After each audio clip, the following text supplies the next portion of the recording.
Wiring, wiring, wiring. Tonight we are working on headlights, hopefully tail lights and marker lights. I want to try and get all the terminal ends of these hooked up. I've loosely got my hardware in here for the headlight buckets so we can adjust these later on down the line. But I want to get all my wiring hooked up tonight, and I want to be able to test my switches that go in the dash. Last week, if you missed it, we finally fired this engine up, tested all the wiring for the Holley system. Everything looked really good there. Engine ran great until we got a little hot. So between the fans and the fact that the coolant needed to be burped in the block, we weren't able to do the full break-in at that point.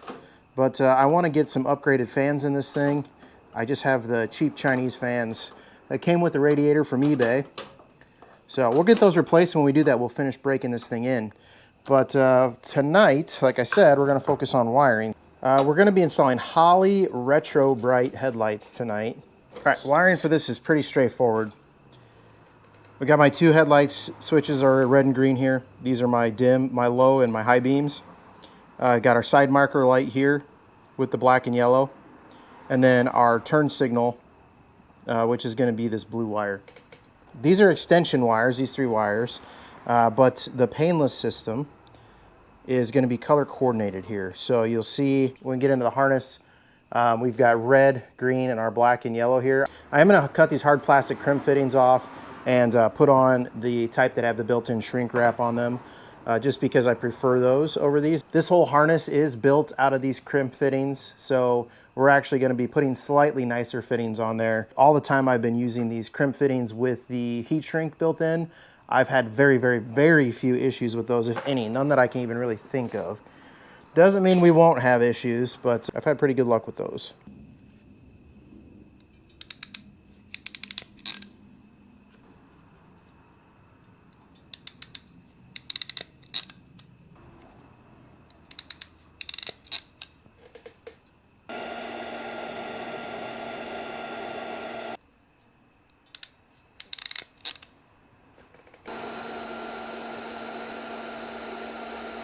Now, as I said, we're going to be installing these Holley RetroBright LED cartridges onto the front of the truck here for headlights. These are very simple. They just have your standard kind of headlight style plug that's going to plug directly into our socket that's on the truck. So I'm going to go ahead and get that plugged in. With the headlight fully seated, we're going to get onto our bulb here. And we need to remove the nut that's on either side because these bulbs are going to screw directly into the headlight assembly. This headlight assembly, it's got kind of an odd shape to it, but it does slot if it's got a corresponding shape that it slots into on the back of the headlight assembly here. So it just slides in like that. And then we just tighten down these screws. Now with that done, I'm going to tuck my wiring back.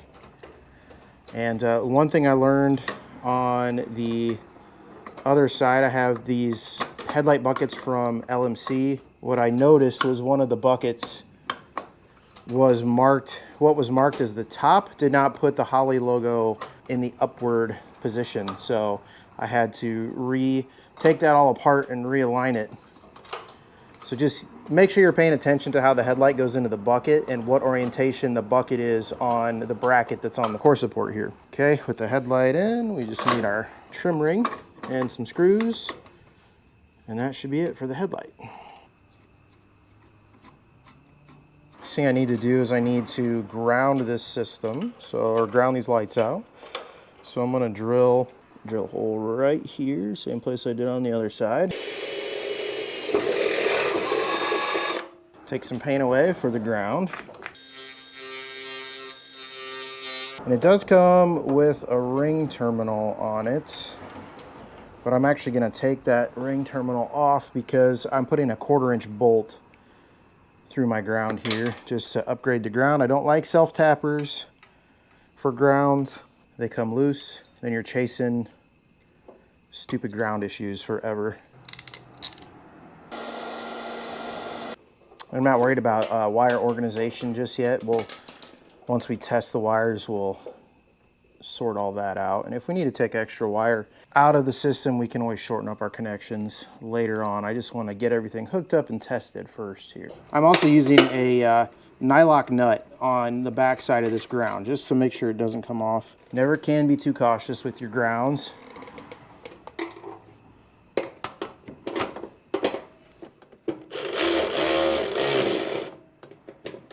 All right, we got our turn signal lights. We're just gonna pop our bulb in there. It's an amber 1157. I just went ahead and bought all new lenses for the whole truck. On our marker light, I'm gonna go ahead and just pop this in for now. All right, we're gonna go ahead and see if the lights come on. See ignition on. Got my switch plugged in up here. Well, I can hear my flashers going. What do I have going here? I got one turn signal. Just the left turn signal going right now.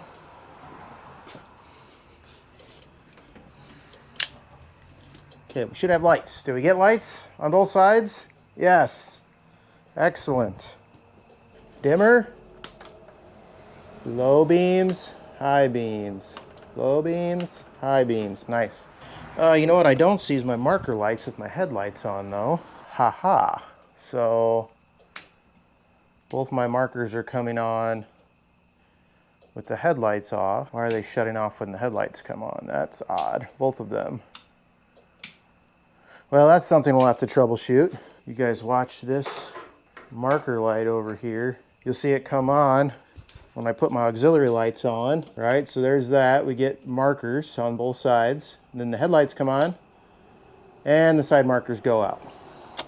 Lovely. I think I bought the painless wiring system, not the pain in my you-know-what wiring system. We're gonna have to fight the marker light issue a little bit later on. I wanna go ahead and get the back marker lights and tail lights hooked up, because if we're still having issues then, like if the back lights are doing the same thing, then maybe that's an indicator that that's just the way they're wired on the painless system. I don't know. It's weird. The marker lights should stay on when the headlights are on. That's when you would want them on, when your headlights are on. So I don't know what that's all about, but I'm gonna move to the back side. We're gonna do the tail lights and the back marker lights now.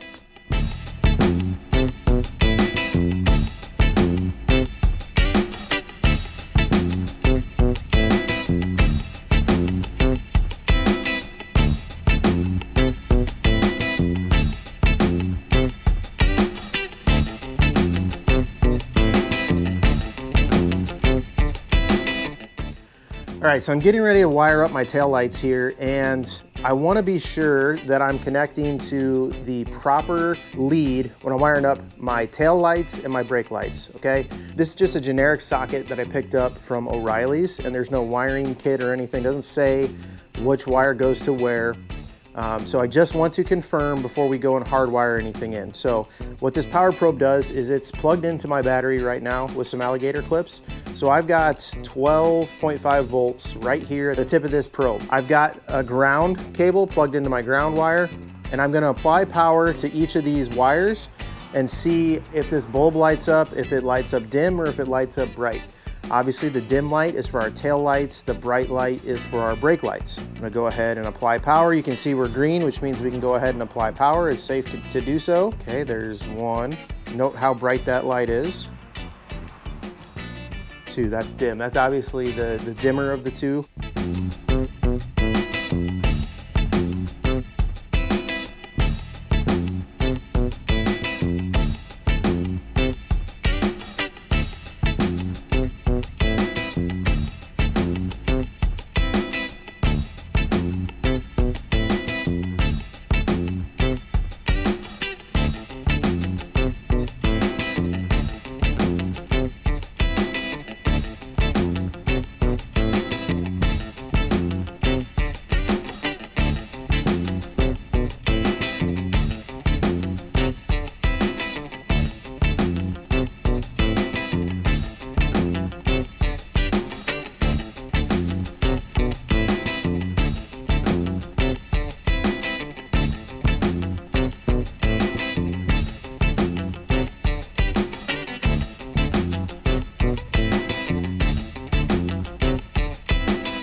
It's a new day out in the shop, and the other night when we left off, I was just getting the taillights wired up. Now, I've been struggling with a number of really strange electrical issues. I've resolved, I'm gonna say 95, 96% of the issues I've had, and I'm not embarrassed to say that they were all my fault. I wanna take you guys into the cab here, and I'm gonna show you exactly what I did. It was a stupid mistake, but I think it's one that's easy to make when you got a lot of stuff going on. So with that said, I really can't say anything bad about this painless wiring harness. I've not found a single fault in the harness that is the harness's fault. What I found is one, an issue that I created, and two, a kind of a factory Ford wiring thing that's a little bit goofy. So I want to take you through my mistake as well as what I'm seeing with this kind of weird Ford wiring switch with the headlight switches. So let's get in the cab here. I've gone through and I've started hooking up all of my individual switches here. I've got the ignition switch. This is the brake light switch. Don't yet have the wipers hooked up, but I did test those. We've got the dimmer switch down here. We're gonna be working on the gauges here before too long. The issue that I had, when I had all of this wiring loose for the most part, I thought I had all of my wires clipped in a way that I could have no shorting going on inside the cab. Okay, so I was going through everything. I couldn't find why I was getting power backfed through the ignition. It didn't make any sense to me. I didn't have anything hooked up from the painless system other than the power wire. So it was very confusing. When I hooked the headlights up, I had a left blinker going. I thought, okay, that's weird, but I don't have any switches hooked up. I went and did the back, and the second that I touched the ground wire to the bed, I got flashers on both sides. So I had a left and right flasher, a front flasher, no right flasher. And my first initial thought was, it just clicked. It dawned on me, oh my gosh, I never hooked up the column in any way, shape, or form. I came up into the wiring bundle up here, and this is our column bundle, okay? While every other switch in the painless harness is clipped, doesn't have a pre-terminated end on it, or has one of these plastic ends where you can't really short two wires out next to each other unless you really try. The bundle for the column is all pre-terminated wires that are all just the metal pin ends here. And so what happened was these were bundled together. Okay, so all of these were touching each other, and they were tucked up behind my main harness here. So it was out of sight, out of mind, and they're all touching, shorting one another out, backfeeding power to the ignition. That's why I'm getting the weird like up and down voltage readings, because I had certain things connected through the flashers apparently, power-wise. So we were bouncing between like 5, 12, and 0 volts at different times depending on when things were touching. It was a very, very odd situation. So I'm going to show you guys. I got my power probe here, and the ignition power is off. When I touch to power, it should get a voltage reading. It might be a little low right now, but we should get a voltage reading. Okay, you're getting 12.4 there. And now this is my ignition wire, and we're getting nothing. So I'm touching that ignition terminal, we're getting 0 volts. So that's with the power off.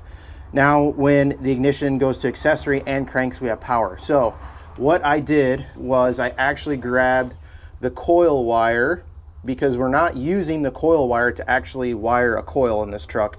So at this point, the coil wire has power when the ignition switch has power and when it's cranking. So I stole that coil wire and used it for the terminator box power here. Now the Holley instructions say do not use the coil wire.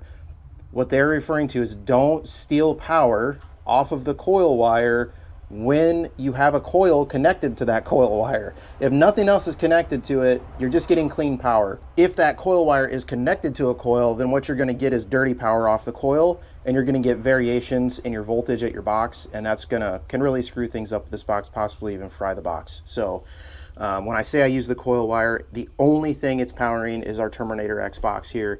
Just keep that in mind if you're gonna wire your truck up and you've got your factory ignition set up. So, okay, so the next thing I wanna talk about here is the marker light issue that I was having last night. When I was pulling the running lights out, I had front and back running lights.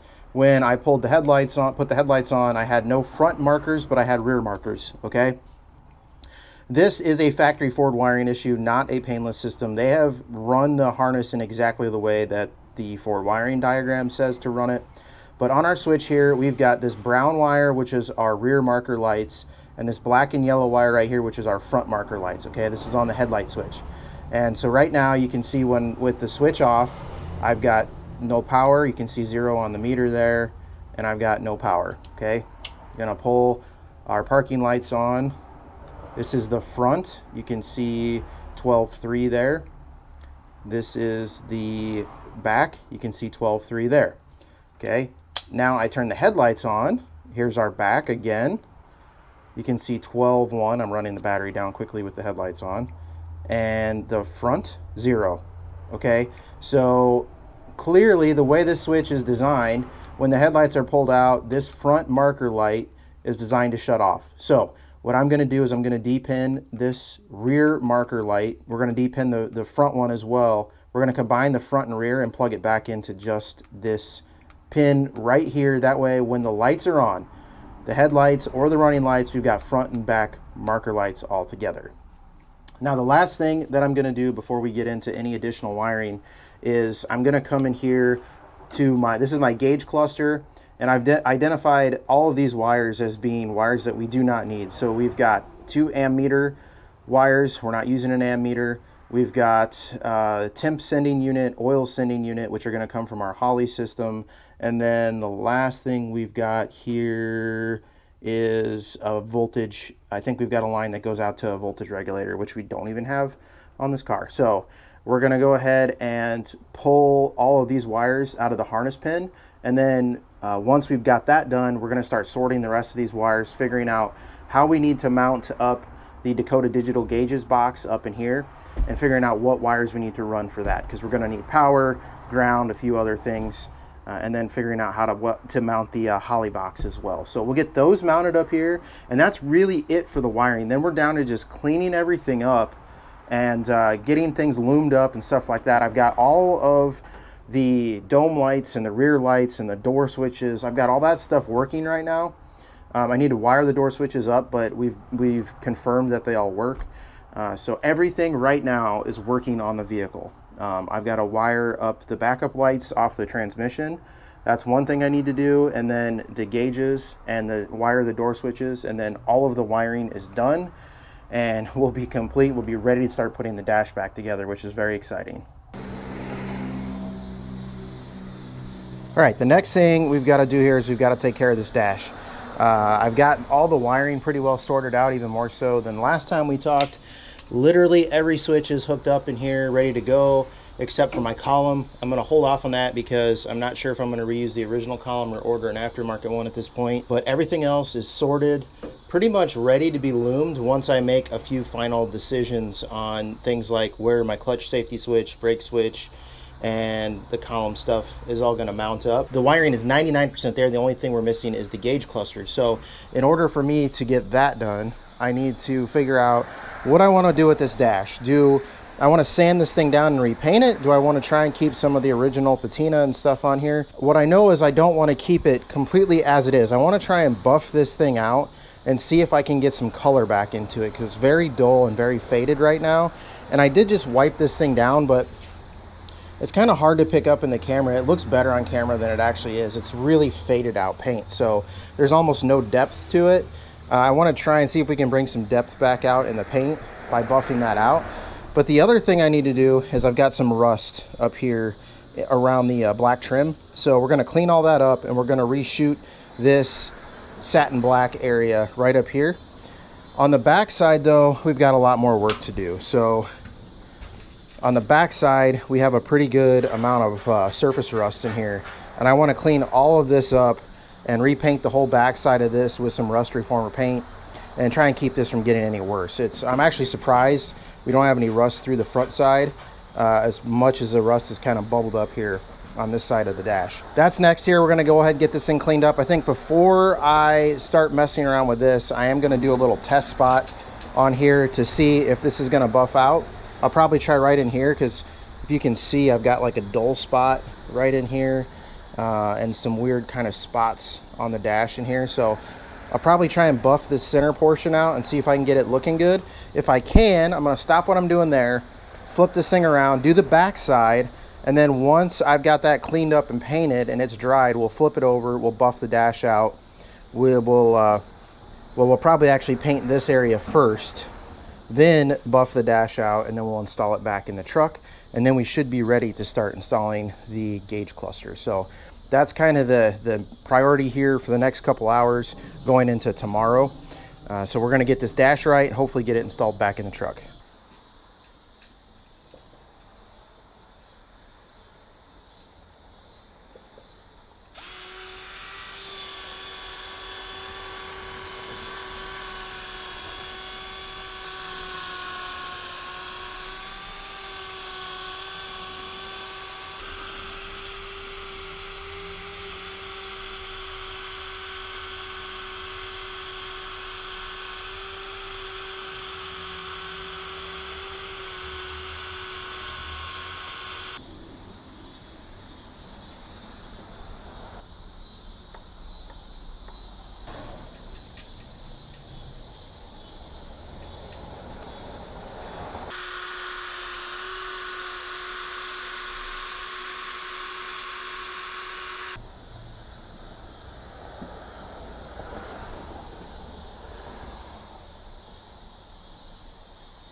All right, guys, I'm a little torn here. I'm still not sure what I want to do. So this is completely unpolished down here. You can see all the scratches and swirls and stuff in it. And the light's not super clear on there. It'll come down here. This is what I've tried to correct, but the paint is very thin, and I don't know, you can see the dark spots in it. That's primer starting to come through. I think I'm leaning towards sanding and repainting the dash, unfortunately. I just don't think that I'm gonna be able to get it to where I want it. You can see the primer broke through there where I was buffing. And I don't mind some of that, but I'm just still not even getting the scratches out of this. Like, it's still pretty scratched up. I don't know. I'm gonna think about it for a little bit. We did get a lot more depth out of the paint. There's a lot more sparkle in there. A lot more metal flake you can see. Like, if I hold the light a little bit further away here, you can see that metal flake compared to down here, which you can't really see any because it's so hazy. Down here where it's clear, a little more clear, you can see a lot more metal flake. So I don't know, we're gonna give it some time, give it some thought, and come back to it.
All right, another new day out in the shop, and last night where we left off was getting this dash all painted up. So it turned out pretty darn nice here, guys. I think that looks really good. And where I decided on the brown paint is I'm gonna try and buff it out. I keep coming back to one thought in my mind, and that's like, once I sand it and paint over it, I can never get it back again. So at least I'm gonna try and buff it out first. I kind of like the idea of having the dash more original. I've painted the door sills and the lower parts of the floor. If I'm not gonna paint the rest of the cab, if I buff the dash out, it kind of provides a, no pun intended, buffer between the new paint and the old, if I can get it to shine up really good. So that was the thought process. So once that black paint dries up enough, it's still just a little tacky for my liking to start buffing on the dash. we will buff the dash out. In the meantime, last night, while that was drying, I got on here and I started on our Dakota Digital gauges. So I just mounted the Dakota Digital box, control box, up to the column brace here.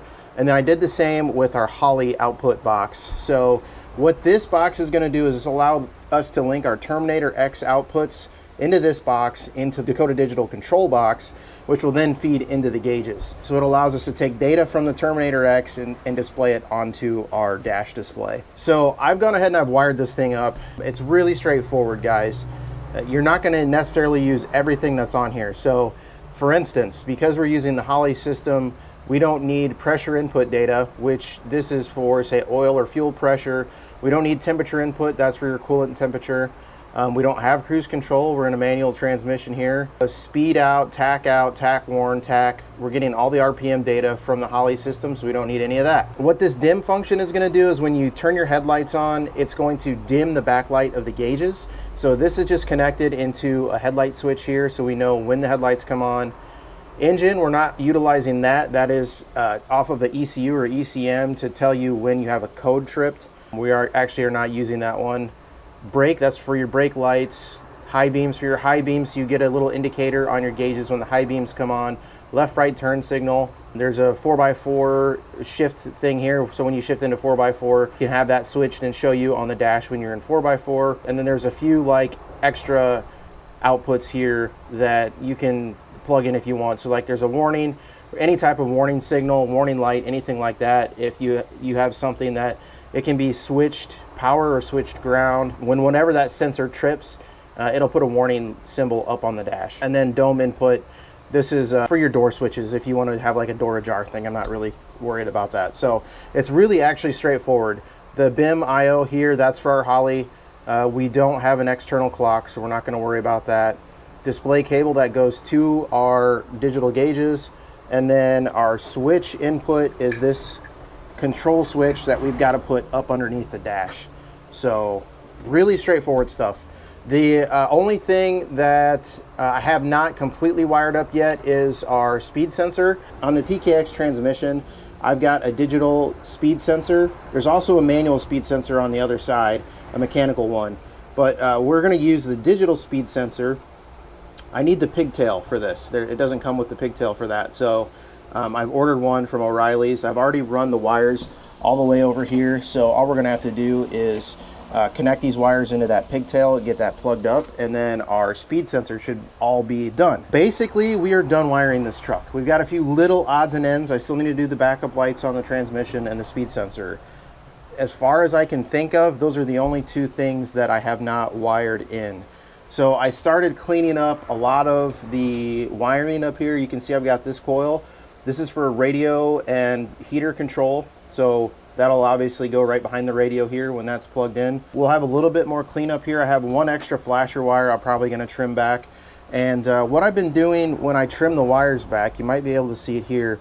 If I have a wire that terminates and I don't have a use for it, but I might down the line, say like a extra power or switch 12-volt wire, what I've been doing is, you can see, maybe you can see this here. This is one of my parallel connectors with the heat shrink tubing. I connected it on one side and shrunk down the heat shrink on that side. Then on this side, I heated up the heat shrink and I took a pair of pliers and I pinched it off. And what that's gonna do is seal off this connector so that there's no way for it to short out onto anything. I did that anywhere I had a wire that terminates, or maybe I had two wires on one side of the connector and nothing on the other side. Maybe it made more sense to connect them that way. I sealed off all my little extra wires like that. So it's a good, safe way to store wires for later. I've done that on the back side. There's an extra relay that comes with this box that I'm not using. I took all those wires, I terminated them just like this. So down the line, when we have a need for a relay, everything's pre-wired. All I need to do is clip a couple zip ties, pull the wires down, clip off the pre-existing butt connectors that I put on there, and put on new connectors and connect to whatever I'm gonna connect the wires to. So little tip there for saving yourself some trouble down the line. Everything's been tested. We've got our wipers, headlights, dimmer switch. This is a clutch safety switch right now. The brake lights, I'm having some issues with this brake switch, so I think it might be the brake switch itself. So I'm gonna maybe order a new one of those. The ignition, I went ahead and ordered a new ignition switch. I cannot get the lock cylinder figured out on this thing. I think I just have possibly an incompatible cylinder with this particular switch. So I went ahead and ordered a new one. Yeah, that's pretty much it, guys. I got to wire up my cigarette lighter, and I need to probably do something with this extra flasher wire. I was just kind of holding on to it for now to make sure I didn't have a need for it. I'll probably just go ahead and remove that wire altogether. All right, it's yet another new night. And I was kind of struggling to figure out where we're going to call this episode, but I think now I have the vision. We are not going to finish this episode until the dash is back in, installed, all the trims back in the dash, all the switches, everything back in the dash. So the other day what I did was I went ahead and got the clutch pedal all kind of arranged.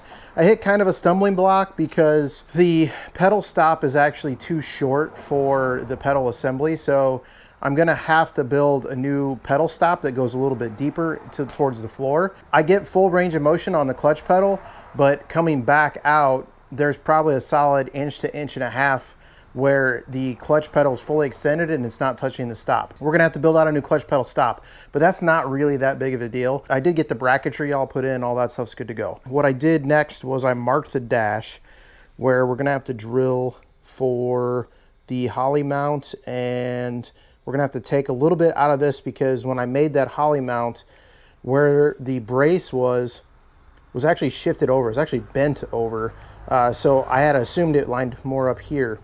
And then when I put everything back together, I couldn't get the Holley mount far enough over to catch my lower mount for the dash. So we're just gonna take this little bit out with the die grinder, drill those two holes out, and that should allow us to be able to bolt down to our Holley brackets and our brace down here. So the other thing I went ahead and did real quick is you can see I taped off the windshield here. I did hit this with a quick shot of satin black paint. It was really ugly, and this is just a temporary fix for now.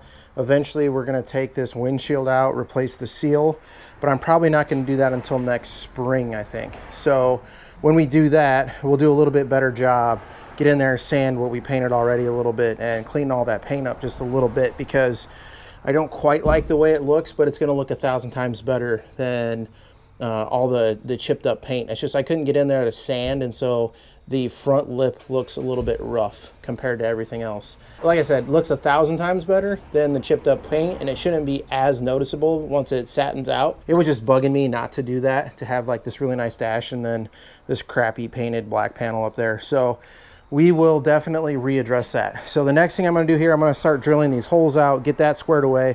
And then once that's done, I'm gonna start putting my bracketry back onto the dash here for the ashtray, the radio, all that type of stuff. The other thing I did was I grabbed the dash pieces, the glove box door and the radio bezel. We're gonna clean these up, we're gonna paint those. I did clean up the air conditioning control unit and the radio here a little bit. You can see those are going to go back in just as they are for now. But just to complete the look of the dash, I'd rather have them in there. They actually are in pretty darn good shape for what they are. So I'd rather have them in there cleaned up and looking nice than have just blank spots on the dash. So one additional problem that I ran into, and I talked about it a little bit, this ignition switch. Had something very strange happen. I had this loose in the car with all the wires hooked up. It kind of swung over, hit the pedal, and arced on the pedal. And so I stopped. I got out my voltage meter. All the wiring should be isolated on this. The case on this should not be live. The case was reading 12.3 volts on this switch. I think this is a garbage switch. I think it was garbage from the start. So I did order a new switch and lock cylinder. I ordered the new switch and lock cylinder because the switch and lock cylinder I got aren't compatible with one another from LMC Truck. It was only 20 bucks, so it's like not even worth my time to mess with, trying to return it or anything like that. But I did order a replacement switch and lock cylinder, so we'll see if the new switch resolves that issue. That just can't be right, because when this thing is attached to the dash, like the dash is supposed to ground the housing out on this. So what's going to happen when you're putting 12 volts into the dash? You're putting a charge into the dash? Like, that doesn't make any sense to me whatsoever. So we'll hopefully see if that gets resolved with a new switch.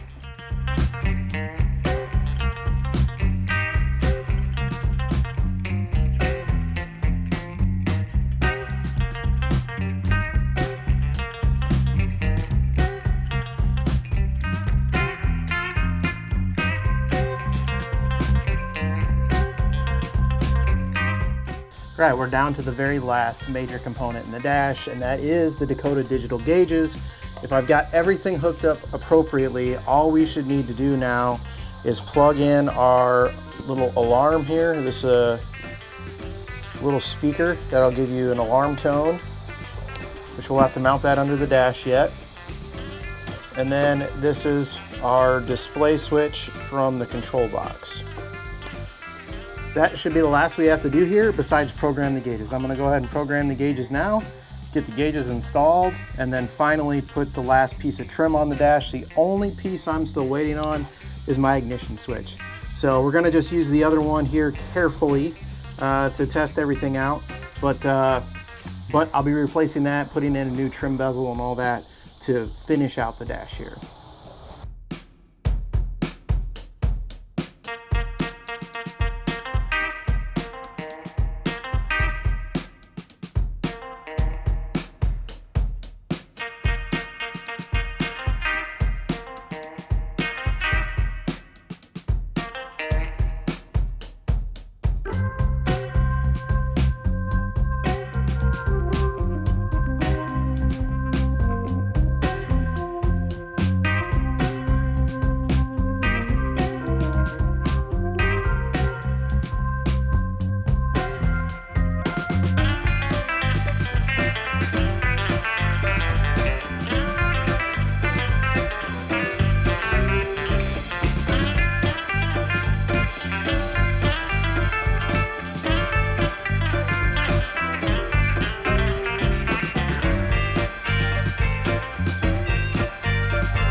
Check this dash out, guys. This turned out so great. So let's go through kind of everything that we accomplished here.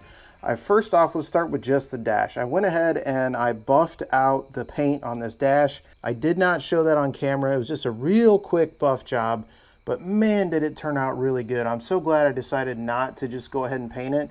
There's a few little scratches and nicks and dings and things in the dash that just kind of lets you remember that this was an old work truck, and it helps kind of blend the new and the old in here, and it looks really, really nice.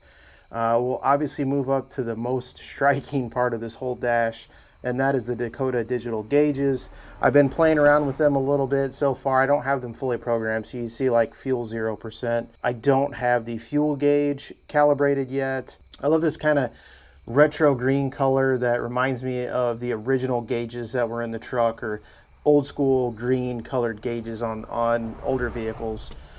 We've got all new switches in here. These are all from LMC. If I kill the lights, it shuts. Right now it's set to shut off the backlighting. I picked up the dash bezels from AMD, Auto Metal Direct. Those turned out super nice. This dash bezel comes with the vent on this side. On this side, we repainted our inset satin black, cleaned up our Ranger XLT badge, cleaned up the glove box door, and again, another bezel from Auto Metal Direct. The new dash pad is also from LMC. Now, this is a little bit of a poser here because we put the original AC controls and radio back in, but they are not hooked up at all. None of these vents are attached to anything right at the moment. Sometime down the line, we will be replacing this unit with a Vintage Air control system and the whole Vintage Air system that'll set up underneath the dash down there. So this just turned out so good, guys. The last thing I'm really waiting on is my ignition switch. I still have a little bit of wire tidying up to do for the Holley system. I've got hanging these fuse holders somewhere up under the dash. I got to figure out what I want to do with the Holley screen. We could either disconnect that completely and just run a USB. What I'm thinking is I'm going to make a glove box, because right now I don't have a glove box. It's just empty behind here. You can open the door up and you can see it just empty into the back of the dash there.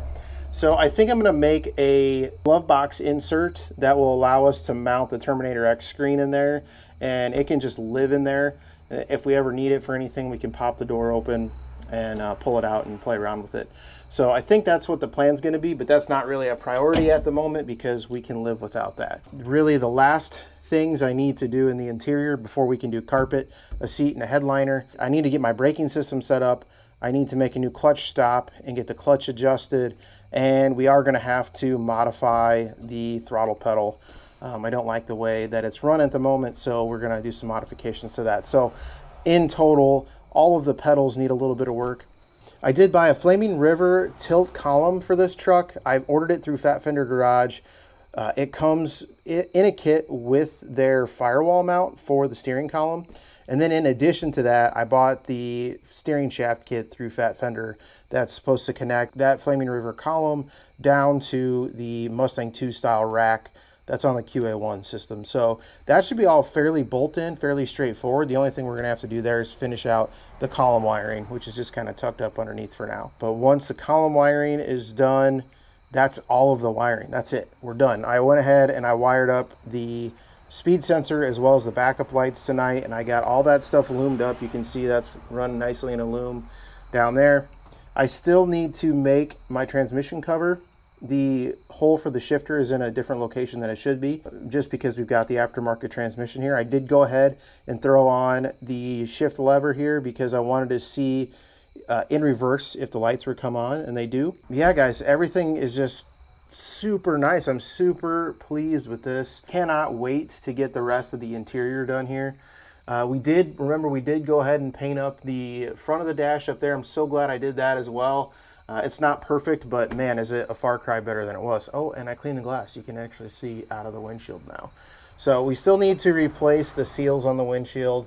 We still got a long ways to go for that. So we still got to get all of the seals in the cab done actually, but that's again not a super priority right now.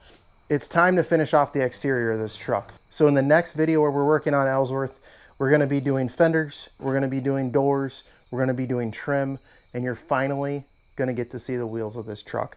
Once I have the hood, the doors, the fenders, and the trim on, I have no problem showing you guys the wheels finally, because at that point, the full exterior of the truck will be done. You get your most impactful moment of seeing those wheels on this truck and seeing the whole thing come together. And I'm so excited for it, guys. I'm thinking I'm about a month away from being able to drive this truck, and it doesn't feel real. It honestly doesn't feel real. I gotta thank every single one of you that's subscribed to the channel, watches weekly, comments weekly. Your guys' comments are so motivating. They really push me to get out in the shop, keep working, keep building, keep making progress on this truck. And it's paying off. It's paying off. It's gonna pay off in a big way very soon. So thank all of you. And as always, guys, if you don't work on your projects, they will not work on themselves. Get out in the garage, get building, and I'll see you on the next episode of Cody Builds.